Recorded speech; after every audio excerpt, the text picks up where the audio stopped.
ओम श्री गणेशाय नम नमस्कार बंधुगण आपण मानकु आम यूट्यूब चैनल को बहुत बहुत स्वागत। बंधुगण आज भिडियो रे आमे आपण मानकु कहिबा पई जाउछु आपणको पई विशेष भाबरे ए 48 घंटार समय अवधि विषय रे। ए 48 घंटार समय आपणको पई किपरि साब्यस्त हेबो ता सहित केउ सब जिनिस रे आपणको फायदा हेबो केउ सब जिनिस रे आपणको सावधानता अवलंबन करबा को पड़िबो आपणकर लव लाइफ किपरि रहिबो क्यारियर किपरि रहिबो बिजनेस आउ व्यापार किपरि रहिबो ता सहित स्वास्थ्यर महत्वपूर्ण इनफॉरमेशन मध्ये आमे आपण माननको वीडियो रे देबु। आउ ए वीडियो शेष रे आमे आपण माननको किछि उपाय विषय मध्ये कहिबु जहा द्वारा आपण ए दिन को आहुरी अधिक शुभ और मंगलदायक साब्यस्त करि परिबे। तो आगो को वीडियो आरंभ करबा पूर्वरु हमर आपणको रिक्वेस्ट कि जदि आपण हमर ए चैनल ले नुवा करि आछंती तो चैनल को सब्सक्राइब करंतु एवं सांगरे नोटिफिकेशन बेल को मध्य ऑन करंतु जहा द्वारा समय समय से नुआ नुआ वीडियो रो नोटिफिकेशन आपनको मिल जिवो। तो आसंतु सर्वप्रथम जानिबा किपरि रहिबो आपनको पई विशेष भाबरे 48 घंटार समय अवधि। जदि सबुठार प्रथमे कहिबा कि कोन आपनको पई ए दिन रे विशेष भाबरे पॉजिटिव रहिबा को जाउछि जदि कहिबा तो फ्रेंड्स ए दिन आपनको पई बहुत ही भल और शुभदायक रहिबो। जरूरी काम करिबा द्वारा आपनको विशेष भाबरे लाभदायक अवसरर प्राप्त मध्य हेबो। अटके रहितिबा धन मध्य आपनको पुणी थरे वापस मिली पारे। भल खबर मिलिबार आपनको पई अनेक ही जोग बनु अछि। उच्च पदाधिकारी एवं वृद्ध लोकंकर सहयोग आपनको प्राप्त हेबो एवं सबु कार्य आपण सहलतार सह संपन्न करिकि आपनको प्रतीत मध्य हेबो। एहा सहित आपण आपणकर कार्य कुशलतार द्वारा कौनसी महत्वपूर्ण कार्य को बहुत ही भल उपाय रे पूर्ण करिवे जहा द्वारा आपणको काफी खुशी मध्य अनुभव हेबो। कौनसी अति संपर्कीय लोकंकर घरे आगमन एवं हस परिहास रे आपणकर समय बीतित हेबा घरर माहौल को काफी खुशी भरा मध्य बनेई देबो। निजर परिवारर व्यवस्था बनेई के रखिबा पई जहा नियम आउ कायदा बना जाइछि तो से सब आपणको पई बहुत ही तारीफबान हेबो। एहा द्वारा घरे अनुशासित माहौल रहिबो आउ पिला माने निजर पाठ पढ़ा द्वारा एकाग्र चित्त मध्य रहिबे।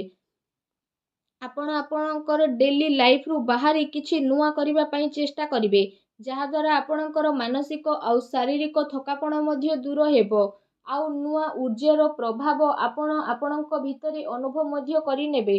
फाइनेंस संबंधित जदि कहिबा महत्वपूर्ण निर्णय नेबा पई मध्य ए दिन आपणक पई बहुत ही उत्तम दिन रहिबो। विशेष भाबरे ए दिनर समय आपणक पई किछि सकारात्मक उपलब्धि मध्य नेकी आसीबो।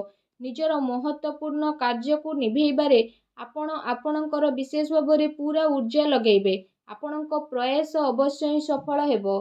धर्म कर्म प्रति आपणक आस्था रहिबो। दिल अपेक्षा आपण दिमाग रे मध्य निर्णय नेबे।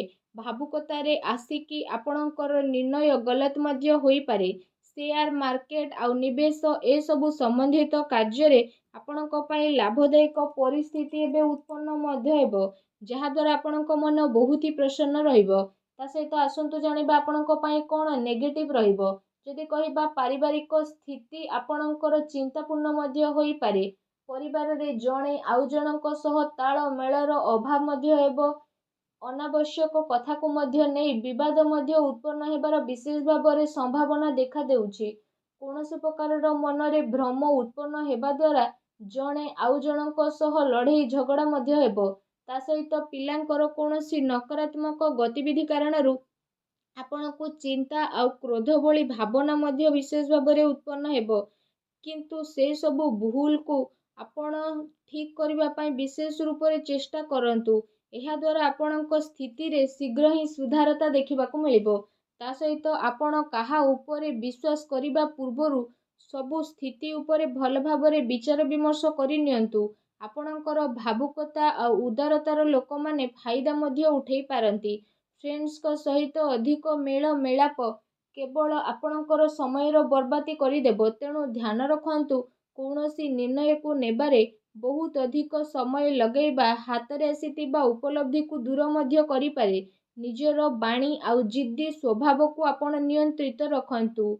मामु घर पक्षों द्वारा कौनसी प्रकारर भूल बुझामणा मध्य आपणकर होई पारे।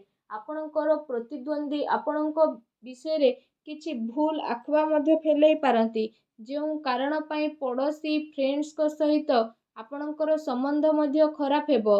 କୌଣସି ବି ପରିସ୍ଥିତିକୁ ଆପଣ ଶାନ୍ତିପୂର୍ଣ୍ଣ ରୂପରେ ବୁଝାନ୍ତୁ। କ୍ରୋଧ କରିବା ସମସ୍ୟାକୁ ଆହୁରି ଅଧିକ ବଢ଼ିଦେବ।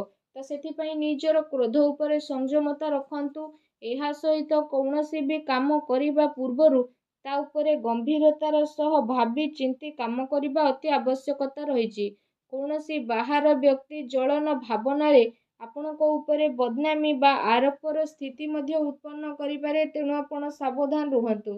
ଯଦି ଆପଣଙ୍କର ଲଭ୍ ଲାଇଫ୍ ବିଷୟରେ ଆମେ କହିବା, ତ ଏ ଦିନ ଆପଣଙ୍କର ଜୀବନ ସାଥୀ ଆପଣଙ୍କୁ ସବୁ କାର୍ଯ୍ୟରେ ସାହାଯ୍ୟ ସହଯୋଗ ପ୍ରଦାନ କରିବେ, ଆଉ ସବୁ କଥା ଆପଣଙ୍କର ଶୁଣିବେ, ଯାହାଦ୍ୱାରା ଆପଣଙ୍କ ସମ୍ପର୍କରେ ସକାରାତ୍ମକ ପରିବର୍ତ୍ତନ ଆସିବ।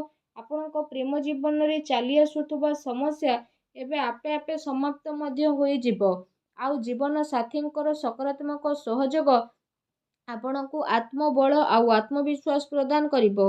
ଆପୋଷିକ ସମ୍ବନ୍ଧରେ ଆହୁରି ଅଧିକ ଘନିଷ୍ଠତା ଦେଖିବାକୁ ମିଳିବ। ପିଲାଙ୍କର କିଲକାରୀ ସମ୍ବନ୍ଧିତ ସୂଚନା ମିଳିବା କାରଣରୁ ପ୍ରସନ୍ନତାପୂର୍ବକ ଘରେ ବାତାବରଣ ରହିବ ଏବଂ ପ୍ରେମ ସମ୍ବନ୍ଧରେ ଆହୁରି ଅଧିକ ଗମ୍ଭୀରତା ଦେଖିବାକୁ ମିଳିବ। ବୈବାହିକ ସମ୍ବନ୍ଧ ଠିକ୍ ରହିବ ଆଉ ପାରିବାରିକ ମାହୋଲ ଖୁସି ଭରା ରହିବ। କୌଣସି ପୁରୁଣା ମିତ୍ରଙ୍କ ଦ୍ୱାରା ମିଳିବା କାରଣରୁ ଯାତ୍ରା ସୁଖଦପୂର୍ଣ୍ଣ ରହିବ। ତା ସହିତ ଏ ଦିନ ଆପଣଙ୍କ ପ୍ରେମ ଜୀବନ ପାଇଁ ବହୁତ ହି ଭଲ ଦିନ ମଧ୍ୟ ରହିବ। ଏ ଦିନର ଆପଣଙ୍କୁ ଅବଶ୍ୟ ହିଁ ଲାଭ ଉଠାଇବାର ଅଛି। ଆସନ୍ତୁ ଜାଣିବା ଆପଣଙ୍କ ବ୍ୟବସାୟ ଆଉ କ୍ୟାରିୟର କିପରି ରହିବ। ଯଦି କହିବା କାର୍ଯ୍ୟ କ୍ଷେତ୍ରରେ ଆପଣଙ୍କର ଅତି ଆବଶ୍ୟକତା ରହିଛି, କାରଣ ଟିକେ ବି ଭୁଲ ବୁଝାମଣା କାରଣରୁ ମହତ୍ତ୍ୱପୂର୍ଣ୍ଣ ଅର୍ଡର ଆପଣଙ୍କ ହାତରୁ ବାହାରି ଯାଇପାରେ। ଚାକିରି ପେଶା ବ୍ୟକ୍ତି ବିଶେଷଙ୍କୁ ଧୈର୍ଯ୍ୟ ବନେଇକି ରଖିବାର ଆବଶ୍ୟକତା ରହିଛି, କାହିଁକି ନା ତାଙ୍କ ଉପରେ କାମର ଅଧିକ ବୋଝ ରହିବ ଏବଂ କାର୍ଯ୍ୟକ୍ଷେତ୍ରରେ କିଛି ନୀତିରେ ପରିବର୍ତ୍ତନ କରିବାର ଆପଣଙ୍କ ଆବଶ୍ୟକତା ରହିଛି। ସହଯୋଗୀ ଆଉ କର୍ମଚାରୀଙ୍କ ଗତିବିଧିକୁ ନଜରଅନ୍ଦାଜ ଆଦୌ ବି କରନ୍ତୁ ନାହିଁ। ଆପଣଙ୍କ ପିଠି ପଛରେ ଆପଣଙ୍କୁ କେହି ନୋକସାନ ପହଞ୍ଚାଇବା ପାଇଁ ଚେଷ୍ଟା କରିପାରେ। ସାଝେଦାରୀ ବ୍ୟବସାୟରେ ମାର୍ଗଦର୍ଶିତା ରଖିବା ଆପଣଙ୍କ ପାଇଁ ଅତି ଆବଶ୍ୟକତା ରହିଛି। କୌଣସି ପ୍ରକାରର ଅନୈତିକ କାର୍ଯ୍ୟକୁ କରିବା ଠାରୁ ଦୂରେଇ ରୁହନ୍ତୁ, କାରଣ ଏହାର ଖରାପ ପ୍ରଭାବ ଆପଣଙ୍କର ମାନ ସମ୍ମାନ ଉପରେ ପଡ଼ିପାରେ। ସେଥିପାଇଁ କୌଣସି ଅଜଣା ବ୍ୟକ୍ତିଙ୍କ ସହ କୌଣସି ଡିଲ୍ ଫାଇନାଲ ଆପଣ କରନ୍ତୁ ନାହିଁ। ଏହା ଆପଣଙ୍କ ପାଇଁ ବହୁତ ହି ଭଲ ରହିବ। ଏହା ସହିତ କାର୍ଯ୍ୟକ୍ଷେତ୍ରରେ ଚାଲି ଆସୁଥିବା କୌଣସି ପ୍ରକାରର ପ୍ରୋବ୍ଲେମକୁ ଆପଣ ଶାନ୍ତିପୂର୍ଣ୍ଣ ରୂପରେ ସୁଲଝେଇବାର ଅତି ଆବଶ୍ୟକତା ରହିଛି, କାରଣ ଏହା ଦ୍ୱାରା ଆପଣଙ୍କ ଆବଶରେ ଆସି ପରିସ୍ଥିତି ମଧ୍ୟ ବିଗିଡ଼ିପାରେ। ଅଧିକାରୀଙ୍କ ଦ୍ୱାରା ବାତଚିତ କରିବା ସମୟରେ ମାନସିକ ସ୍ଥିତି ଆପଣଙ୍କର ସାମାନ୍ୟ ବନେଇକି ରଖନ୍ତୁ। ଏହା ସହିତ ଏ ଦିନ ମାର୍କେଟିଂ ସମ୍ବନ୍ଧିତ କାର୍ଯ୍ୟ ଆଉ ବାହାର ଗତିବିଧିରେ ଆପଣଙ୍କର ବ୍ୟତୀତ ହେବ। ଚାକିରି ପେଶା ବ୍ୟକ୍ତିଙ୍କୁ ନିଜର ଟାର୍ଗେଟ ପୂରା ହେବା ଦ୍ୱାରା ପ୍ରମୋସନ ମଧ୍ୟ ମିଳିପାରେ, ଯାହାଦ୍ୱାରା ତାଙ୍କ ମନ ବହୁତ ହି ପ୍ରସନ୍ନ ରହିବ। ଆସନ୍ତୁ ଜାଣିବା ଆପଣଙ୍କର ସ୍ୱାସ୍ଥ୍ୟ କିପରି ରହିବ। ଯଦି ବିଶେଷ ଭାବରେ କହିବା, ଆପଣଙ୍କୁ ଏସିଡିଟି, ଗ୍ୟାସ୍ ଭଳି ସମସ୍ୟା ମଧ୍ୟ ଉତ୍ପନ୍ନ ହୋଇପାରେ। ଏମିତିରେ ନିଜର ଖାଦ୍ୟପେୟ ଉପରେ ଆପଣ ସଂଯମତା ବନେଇକି ବିଶେଷ ଭାବରେ ରଖନ୍ତୁ। ଏହା ସହିତ ନିଜ ସ୍ୱାସ୍ଥ୍ୟକୁ ଆହୁରି ଅଧିକ ଭଲ ରଖିବା ପାଇଁ ଆପଣ ପ୍ରତ୍ୟେକ ଦିନ ଯୋଗ କରନ୍ତୁ, ବ୍ୟାୟାମ କରନ୍ତୁ, ସୂର୍ଯ୍ୟଙ୍କୁ ଜଳ ଅର୍ପଣ କରନ୍ତୁ। ଦେଖିବେ ସମୟ ଆପଣଙ୍କ ପାଇଁ ବହୁତ ହି ଶୁଭ ଆଉ ମଙ୍ଗଳଦାୟକ ସାବ୍ୟସ୍ତ ହେବ। ଭିଡ଼ିଓ କେମିତି ଲାଗିଲା କମେଣ୍ଟ କରିକି ଜଣାଇବେ। ଚ୍ୟାନେଲରେ ନୂଆ ଆସିଲେ ଚ୍ୟାନେଲକୁ ସବସ୍କ୍ରାଇବ କରିବେ। ଧନ୍ୟବାଦ।